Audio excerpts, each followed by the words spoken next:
A national conference in Burkina Faso has authorized the ruling junta to hold on to power for 3 years.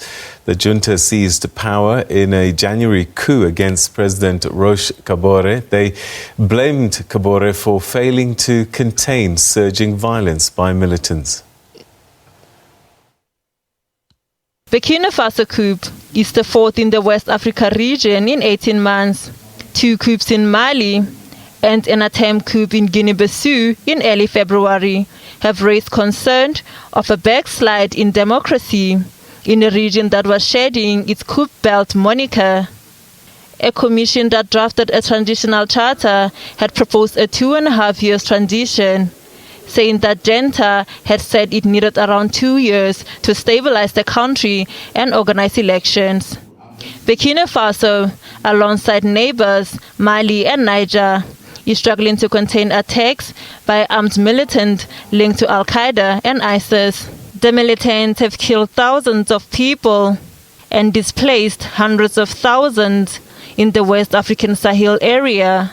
Burkina Faso was suspended from the Economic Community of West African States and the African Union, which have both called for a speedy return to the constitutional order, while the United States have halted nearly $160 million aid due to the coup. Well, for some analysis on the developments in Burkina Faso, we're now joined by Dr Lassane Ouedraogo, who's a communications scholar, Africanist and Theorist. Thanks very much indeed for joining us. Welcome to the program. My pleasure. It's a pleasure to join you tonight to talk about this topic. It's an interesting development. What we know is a national conference has approved a 3-year stay for the junta. And I suppose for many, they'll be saying, who on earth is this national conference and what authority do they have to extend a coup? That would be a question that many people outside of Burkina are asking themselves. And we here, locally here, we also ask ourselves the same question. But what is interesting to observe is that so far, there hasn't been any strong opposition to the coup leaders maintaining power and staying as long as they want and organizing elections. So those kind of observations are clearly coming from outside of Burkina Faso. Internally here, there hasn't been much debate around the topic in terms of like how long should this transition be and who is entitled to to deciding the length of the transition. So what does that tell us? Is that about that they really didn't like President Kabore, even though he won an election, or that they're genuinely happy with the way that the junta has handled things since the coup? I think the junta came to power at the very moment when people did need a change. And although President Kabore was elected and re-elected for a second time, he wasn't able to really do much and people were fed up. We would have taken anyone but Kabore. We just want to see things change. And a lot of people, what a lot of people are saying here is that what is the importance of elected democracy when it's not providing the basic things like security, safety? If half of the country is not accessible to the people, if 1.5 million people are internally displaced, if over 2,000 people have been killed in the hands of these fundamentalists, and the president seems to be unable to fix the situation, then anyone who is coming in and saying, we're going to fix this, we're the solution, we can do it, Burkina had fought really hard to maintain democracy, to kick out Compaoré in 2014. So the same folks who were on the street back in 2014 are still here, but they're not opposing this coup because they were really fed up with the regime which tried its best. The Compaoré government Compaoré has changed folks at the head of his government several times, but there hasn't been any improvement. But what is really interesting to observe here is that while people are not opposing the coup, it doesn't mean that they're giving a green light, a green card to the military to do whatever thing they want. If within 6 months we don't see any improvement, or at least a pathway toward improvement, I am quite sure that people are going to be on the street demanding them to go. They will only be able to stay for 3 years if and only if they are able to bring some clear change in the everyday situation of the crisis. And that is what I'm reading here. It's no coincidence that coups on the continent are largely driven by the military, and that any head of state largely, in most of the countries on the continent, serve at the pleasure or at the protection of the military. So if the military fail the people, as you say, who will take them out? Surely the military will just push back and say, actually, no, we're in charge. That is a scary thing to consider, given that we are almost in a failed state, whereby we're lacking a lot of things. We need to strengthen our institutions. We need basic necessities. We need schools. We need hospitals. And we need pretty much everything. So as a poor nation, if we were to go on that route, it will be really, really bad. So the hope is that the military has a good understanding that we're taking the country into something completely new that the international community is not going to approve. And if for the first few months they have the support of the people, they have to really show that they deserve that support. All right, so I'm going to bring us back to where we started, and it's this national conference.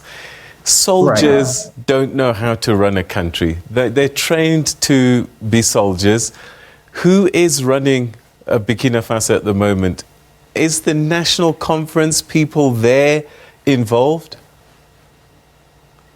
I would say the national conference folks have been handpicked, and those are folks who have always been somehow around Burkinabe politics. And I see heads there, people who are either ministers and, so it's really hard to say that members of that national conference are running the country. The reason why a lot of people are willing to give some sort of credit to the military is that it's not the same military from the 1970s, 1980s. These are young folks who are educated, own master's degrees here and there, have bachelor's degrees, and are engaged in conversation around these kind of topics, specifically questions related to security and so on. So the hope is that they do not try to stay in power longer than they were authorized to do. If they try to stay longer, or if they fail, if anything were to happen and they were to fail to bring to bring security back into the country, civil society movement are going to start talking. Traditional politicians will start talking, and it's going to be difficult for them to convince the Burkinabe to stay for another term or to go beyond those 3 years. And we're seeing images of the military government leader, Paul-Henri Damiba, and one of the issues was that security had become a problem, and that the militants were causing great insecurity in the country. But people might point fingers at Lieutenant Colonel Damiba himself and say, but hang on, you're the army, you're the ones that are supposed to be protecting us, and if that has become a problem, it's you rather than President Kabore. Absolutely. I love that reasoning. I love that way of seeing things. Except that here, the military feels like they don't have a free card to act the way they want to act. They are totally in opposition with the strategies, the war strategies against the fundamentalists, the jihadists, which have been holding the country almost hostage since 2016. And one other component that we need to clearly look up here is the fact that our security issues are always dictated or tied to our former colonial country, France. So these new guys, they're not into that kind of a security based on collaboration with France and so on. And we've seen that a few months back when the French were actually moving equipment across Burkina Faso, and there were a lot of protests blocking them for a week or so, preventing them from crossing the country. Although President Kabore had given his approval for them to cross, the military did not prevent the people from aggressing the French convoy. So there's a new sort of dynamic going on in the region, which is somehow sort of like a decolonial / new vision / very risky endeavor, but at the same time, it's something that we couldn't expect civilian leadership to be able to carry on. And that is why even the civil society organizations who were on the forefront for democracy since the years 2000 up to now have been a little bit reluctant to go against the coup. All right, perhaps as a final thought, there may be internally some kind of legitimacy being created in terms of a national conference approving the extension of this tenure.